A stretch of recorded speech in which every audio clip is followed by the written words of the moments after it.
পানিহাটির কৃতি সন্তান যম দত্ত, যতীন্দ্রমোহন দত্ত, যার বিখ্যাত যম দত্তের ডায়েরি আমরা পড়েছি, আমরা জেনেছি এই কলকাতার বা এই ব্যারাকপুর অঞ্চলের ইতিহাস।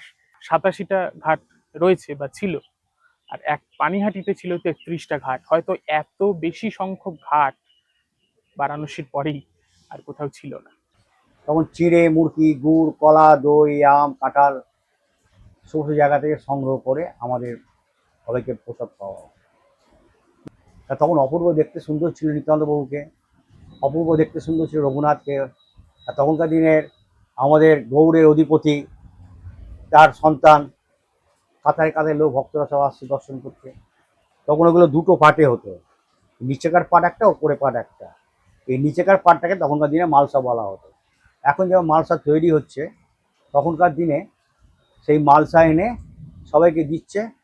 হঠাৎ রঘুনাথ দেখে যে নিতাইয়ের পাশে গৌড় বসে আছে। গৌড় কোত্থেকে এলো? যার জন্য আমি দৌড়লাম শান্তিপুরে, সেখানে দেখা পেলাম না, আর নিত্যানন্দবাবুর কৃপাতে আমি এখানে মহাপ্রভু দর্শন পেলাম। এই 5 শতকের ইতিহাসে দণ্ড মহোৎসব দেখেছে পলাশির যুদ্ধ, দেখেছে ব্রিটিশ শাসন, দেখেছে স্বাধীনতা, এবং বাংলার স্বাধীনতা উত্তর বাংলার একের পর এক পালাবদল। করোনা থেকে শুরু করে আমফান, কি দেখেনি।